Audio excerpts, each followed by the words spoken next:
નમસ્કાર દોસ્તો, આજે આપણે જાણીશું હેલ્થ ઇન્સ્યોરન્સ વિશે. એ પણ અમારા આદરણીય સેલ્સ મેનેજર શ્રી ભદ્રેશભાઈ સિકલીગર પાસેથી.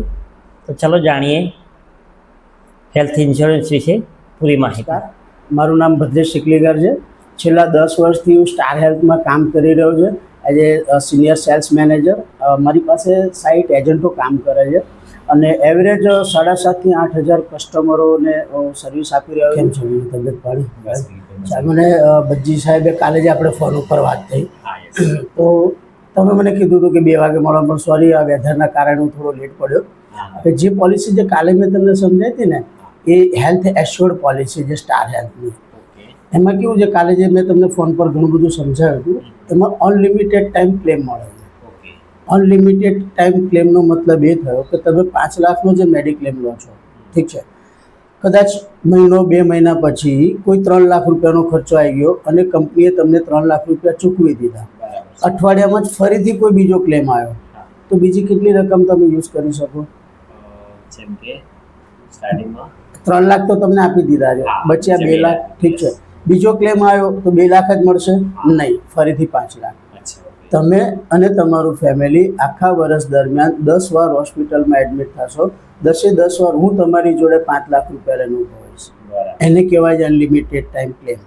બીજું કે એ પોલિસીના અંદર ટૂંકમાં વાર્ષિક આપણને 10 વખતે ક્લેમ આપણને મળે છે. હા, જેટલી વાર તમે એડમિટ થશો તમારું ફેમિલી સાથે, એટલી વાર તમે 5 લાખ રૂપિયા સુધીના ક્લેમ કરી શકો છો. તમારી જોડે 5 લાખ કદી પૂરા થતા નથી આખા વર્ષમાં. નો ક્લેમ બોનસ મળે છે, એમાં 25% દર વર્ષે. 4 વર્ષ સુધી તમે કોઈ જ ક્લેમ નથી કરતા, તો 5મા વર્ષે આજની તારીખે જે 5 લાખનો મેડિક્લેમ લીધો હતો ને, એ સીધો થઈ જશે 10 લાખનો.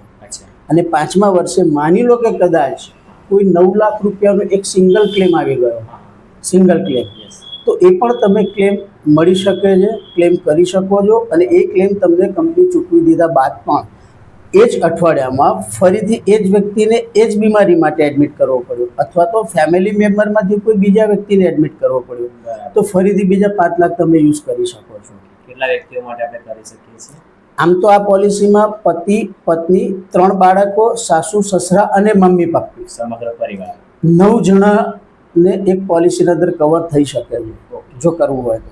ઠીક છે, એ તો પણ એનું પ્રીમિયમ પછી એ રીતના આવશે, વેરિયન્સ થોડું ડિફરન્સ આવશે. આયુર્વેદિક ટ્રીટમેન્ટ, હોમિયોપેથિક ટ્રીટમેન્ટ, પંચકર્મ, યુનાની અને યોગા સારવાર જે અત્યારે થઈ રહી છે. તમને ખ્યાલ હશે કે કોરોના પછી લોકો આયુર્વેદિક તરફ બહુ વળ્યા છે, તો અત્યારે આયુર્વેદિક ટ્રીટમેન્ટ મેડિસિન કરતાં લોકો વધારે પ્રિફર કરે છે. તો આ પોલિસીના અંદર આયુર્વેદિક ટ્રીટમેન્ટ અગર જો તમે કરાવી રહ્યા છો, તો અપ ટુ સમ એશ્યોર્ડ, યાની જે વીમાની રકમ છે એટલો જ ખર્ચો તમે આયુર્વેદિક ટ્રીટમેન્ટમાં અથવા યોગા સારવારમાં પણ કરાવી શકો છો. પોલિસી લીધાના 2 વર્ષ પછી આ પોલિસીમાં ડિલિવરી પણ કવર છે. 2 વર્ષનું વેટિંગ પીરિયડ છે. નોર્મલ ડિલિવરીનો જે પણ ખર્ચ હશે, સીઝર કરાયું હશે એ પણ કવર છે. અને બાળકને પહેલા દિવસથી કવર, જ્યાં સુધી તમારી પોલિસી રિન્યૂ નથી થતી ત્યાં સુધી જેટલા લાખનો મેડિક્લેમ તમે લીધો છે એટલા લાખ સુધીનો ખર્ચો તમારા બાળક પર પણ તમે કરી શકો છો. કેટલા ટાઈમ પછી રિન્યૂ કરાવવાનું હોય છે? દર વર્ષે રિન્યૂ કરાવવાની હોય છે. હા, આ પોલિસી દર વર્ષે વન ટાઈમ ઓફ એગ્રીમેન્ટ હોય છે, દર વર્ષે રિન્યૂ કરાવવાની હોય છે. દાખલ થયા પહેલાંના 90 દિવસ અને રજા લીધા પછીના 180 દિવસના તમામને તમામ ખર્ચા મળવા પાત્ર છે. ખ્યાલ આવ્યો? દાખલ થવા પહેલાંના 90 દિવસ અને પછીના 101 દિવસ, 180 દિવસ. 180 દિવસ. માની લો કે આજે સવારે નાહવા બેઠો હતો, મને એવું લાગ્યું કે અહીંયા ગાંઠ છે. મેં હોસ્પિટલમાં ચેક ગયો, મને કીધું સાહેબ ગાંઠ છે. મને ઓપરેશન કરવાનું કીધું, પણ ઓપરેશનથી મને બીક લાગે, તો મેં કીધું ગાંઠ ઓગળી જાય તો સારું. તો એવરેજ 3 મહિના સુધી મારી ટ્રીટમેન્ટ ચાલી. આખરે ગાંઠ ના ઓગળી, પાકી ગઈ અને મારે ઓપરેશન કરાવવું પડ્યું. લાખ રૂપિયા એ ખર્ચો થઈ ગયો. તો જે મેં પહેલાં ખર્ચા કર્યા હતા એ પણ મળશે, ઓપરેશન કરાવ્યું છે એ પણ મળશે. અને ત્યાર પછી ડૉક્ટરે કીધું કે ભાઈ 7 દિવસ પછી બતાવી જજો, 10 દિવસ પછી બતાવી જજો, મેડિસિન ચેન્જ કરી, રિપોર્ટ અમુક કરાવડાયા, તો આ બધા જ ખર્ચા અહીંયા મળવા પાત્ર છે. ટૂંકમાં આપણે કોઈ કારણોસર બીમાર, મેડિક્લેમ લીધા પછી બીમાર પડીએ છીએ, તો આપણો આખો ખર્ચો કંપની ઉઠાવે. બિલકુલ. એની માટે શું છે કે પોલિસી બીમારી આયા પહેલાંની હોવી જોઈએ. આ પોલિસીના અંદર એક્સિડન્ટલી જોખમ પહેલાંથી કવર છે. આજે તમે પોલિસી લઈ રહ્યા છો, પરચેસ કરો છો, 12 કલાક પછી એક્સિડન્ટલી જોખમ કવર છે. એક્સિડન્ટલી એટલે એવું નથી કે only four road traffic accident. Yes. કદાચ મંદિરે જતા હતા, બે બળદ રસ્તામાં લડાયા, અડફેટમાં આવી ગયા, બાઇક લઈને જતા હતા, સ્લીપ ખાઈ ગયું, પોલિસી લીધા પછી આપણને ગમે ત્યારે એક્સિડન્ટલી કોઈ પણ થાય છે. હા, શોર્ટ સર્કિટ થવું, Yes, yes. પગ લપસી જવો, કંઈ બી ઇન્જરી થાય છે અને હોસ્પિટલાઇઝેશન થાવ તમે, તો એ સમયે હોસ્પિટલનો જે બી કંઈ ખર્ચ આવ્યો હોય એ 5 લાખ રૂપિયાનો અગર જો મેડિક્લેમ લીધો છે તો 5 લાખ સુધી તમે ખર્ચ કરી શકો છો. માંદગી અને બીમારી 1 મહિના પછી કહેવાય. પોલિસી તમે આજે લઈ રહ્યા છો, 1 મહિના પછી તાવ, dengue, malaria, typhoid, heart attack, corona, Omicron, black fungus, કોઈ જાતનું ઇન્ફેક્શન લાગી જવું, આ બધી વસ્તુ 1 મહિના પછી તમે ક્લેમ કરી શકો છો. 5 લાખનો જો તમે મેડિક્લેમ લઈ રહ્યા છો તો રૂમ રેન્ટના અંદર 5,000 રૂપિયા પર ડે તમને મળે છે ઓકે. રોજના. દાખલ થાવ છો. હા, દવાખાનાનો હોસ્પિટલના ચાર્જ ને બધું તો ખરું જ છે, યસ યસ. પણ હોસ્પિટલનો જે ચાર્જ હોય છે, રૂમનું ભાડું જેને કહેવાય, સાદી ભાષામાં કહીએ તો એ 5,000 રૂપિયા સુધી એની લિમિટેશન છે. પણ 10 લાખ કે 10 લાખથી વધારેનો અગર જો મેડિક્લેમ લેશો તો એમાં રૂમ રેન્ટની કોઈ લિમિટ નથી. સ્પેશિયલ સેમી રૂમ બી લઈ શકો છો, ડિલક્સ બી લઈ શકો છો, કોઈ બી રૂમ લઈ શકો છો. Yes yes. આઈસીયુનો કોઈ લિમિટ નથી.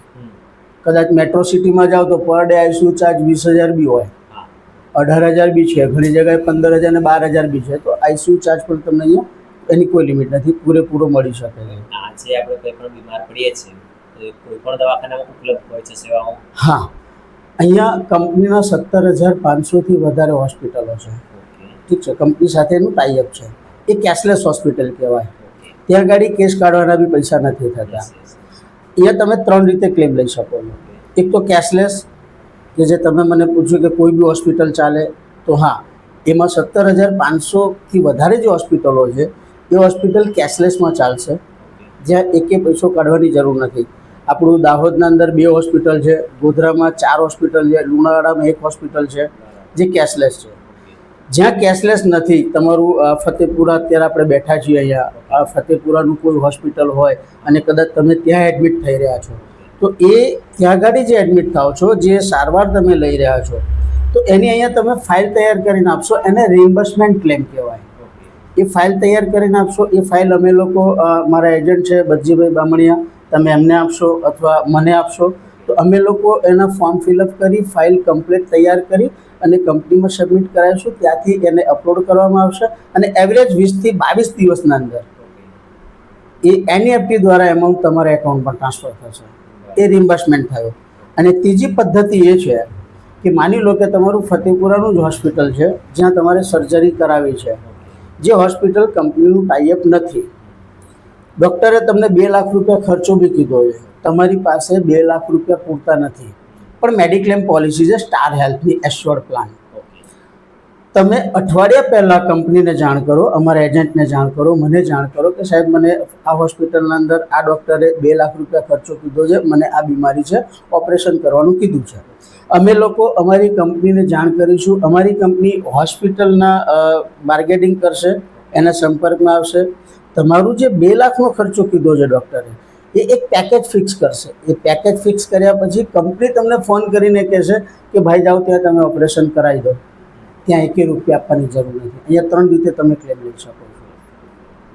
ઇન કેસ ઇમરજન્સીમાં જો કોઈ એવું થાય છે તો આપણે કંપનીને જાણ કરીએ, પણ કદાચ મોડું થાય તો જો અહીંયા એવો નિયમ છે આઈઆરડીનો, ગવર્મેન્ટનો, જે હરેક ઇન્સ્યોરન્સ કંપનીઓને લાગુ પડે છે. દાખલ થાવ તો 24 કલાકની અંદર ઇન્ટિમેશન આપવું પડતું હોય છે, અને ડિસ્ચાર્જ થઈને આવ્યા પછી, હોસ્પિટલથી રજા લઈને આવ્યા પછી 15 દિવસની અંદર એ ફાઇલ સબમિટ કરાવવાની હોય છે. હવે ઇમરજન્સી છે, તમે જે વસ્તુ મને કીધી કે ઇમરજન્સી, તો એ વખતે તમે ઘરમાં ક્યાંય પોલિસી લેવા બી નથી રહેવાના, રાતના 2 વાગે એજન્ટને ફોન પણ કરવા નથી રહેવાના, પણ ત્યાં ગયા પછી, એડમિટ કર્યા પછી એની તાત્કાલિક સારવાર ચાલુ થઈ જાય છે. તમને પાસે 24 કલાકનો સમયગાળો છે. યાદ આવ્યું, કારણ કે અત્યારે કોઈ બી હોસ્પિટલમાં જશો ને એટલે પહેલાં જ પૂછશે કે મેડિક્લેમ છે, એટલે તૈયારીમાં તમને લાઇટ થશે કે હા, આપણે બચ્ચીભાઈ બામણિયા ફતેપુર આપણા એજન્ટ છે, એમની જોડેથી આપણે મેડિક્લેમ પોલિસી લીધી છે, એમનું પહેલાં યાદ આવશે. તો તમે ડાયરેક્ટ એમને કોલ કરો, તો એ ત્યાર પછીની પ્રોસેસ એ કરશે એજન્ટ તરીકે. બીજી વસ્તુ કે આ પોલિસીના અંદર મોડર્ન ટ્રીટમેન્ટ કવર છે.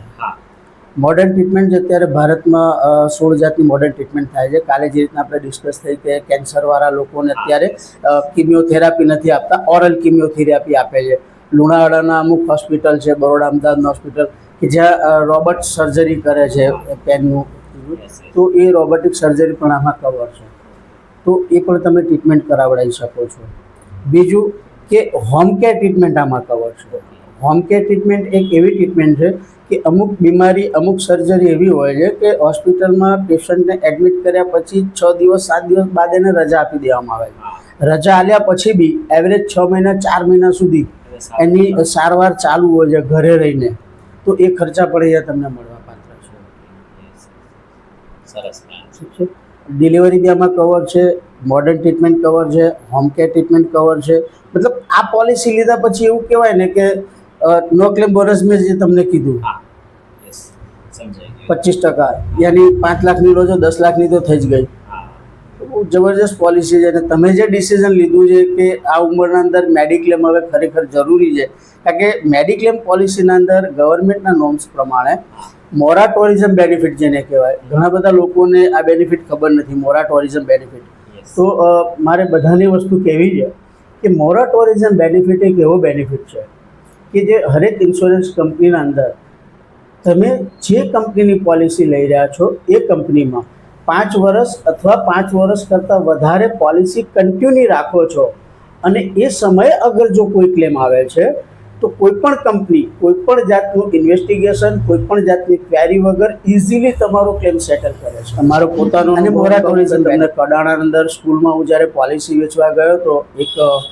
શિક્ષકને, ત્યાં આગળ એક 11 વર્ષની છોકરી હતી, એને ડાયાબિટીસ હતું અને એ એના કંપાસમાં પેન્સિલ અને રબરની સાથે ઇન્સ્યુલિન લઈને બેઠેલી હતી. અને એ શિક્ષકે મને કીધું કે સાહેબ અત્યારે રિસેસનો ટાઈમ થશે ને એટલે મારે એને યાદ કરાવીને ઇન્સ્યુલિન આપવું પડશે. તો બીમારી ક્યારે કઈ ઉંમરમાં આવે છે ને કંઈ ફિક્સ નથી. અને કોરોના પછી તો લોકોમાં બહુ જાગૃતિ થઈ ગઈ છે. અને અત્યારે બીજું આપણી રહેણી કહેણી, યસ, આપણી લાઈફસ્ટાઈલ, સવારે 9 વાગ્યા સુધી ઉઠવું નહીં, રાતના 1:30-2 વાગ્યા સુધી ઇન્સ્ટાગ્રામ ચલાવવું. સાચી વાત. બાકી આપણે બધા એવું માનીએ છીએ કે 8 કલાકની ઊંઘ જરૂરી છે. ખૂબ જરૂરી. અને બીજું કે આ ભાગદોડની એટલી લાઈફ આપણી થઈ ગઈ ને, યસ, યસ, કે બહુ ડિફિકલ્ટ લાઈફ કહેવાય આપણી. યસ.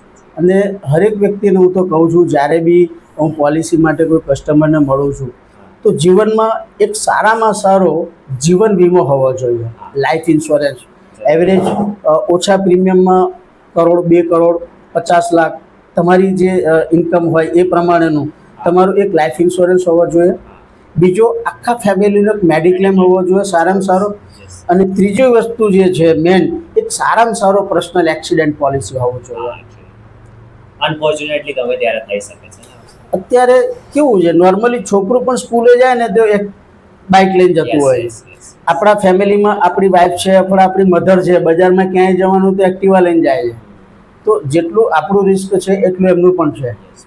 તો જરૂરી થઈ ગયું છે આ વસ્તુ. ટ્રાફિક સમસ્યા છે અત્યારે, જે રીતના ઓવરફ્લો બ્રિજો બની રહ્યા છે છતાં બી એટલું બધું. અહીંયા બચ્ચીભાઈ બામણિયા ફતેપુરામાં જે મારા એજન્ટ છે એ છેલ્લા 7 વર્ષથી મારી સાથે જોડાયેલા છે. બહુ સારું એમનું કામકાજ છે અને લોકોના ફેમિલીને મેડિક્લેમ પોલિસી આપી અને એ લોકોને અવેરનેસ કરે છે, ફાઇનાન્શિયલી હેલ્પ કરી રહ્યા છે. અને એમની સાથે મને પણ કામ કરવાનો ખૂબ જ આનંદ છે. મારું નામ અનિલ સર છે, બધા મને અનિલ સરથી ઓળખે છે. હું એક ટીચર છું, ટ્યુશન ક્લાસીસ ચલાવું છું, પ્રાઇવેટ શાળામાં જોબ કરું છું. ઘણા સમયથી મને ઈચ્છા હતી, મેડિક્લેમ વિશે મેં ઘણું સાંભળ્યું હતું, તો મને ઈચ્છા હતી કે મારે મેડિક્લેમ લેવો છે. તો જ્યારે બચ્ચીભાઈને મળ્યો ત્યારે એમને વાત કરી કે આપણે સ્ટાર હેલ્થના એક સાઇટ છે, એમની જોડે મુલાકાત કરીએ. આજે એમની જોડે મુલાકાત કરી અને ઘણું બધું મેડિક્લેમ વિશે જાણવા મળ્યું. અને ખરેખર મેડિક્લેમ આપણા માટે, હાલની જનરેશન માટે કેટલો ઉપયોગી છે એ પણ મને જાણવા મળ્યું.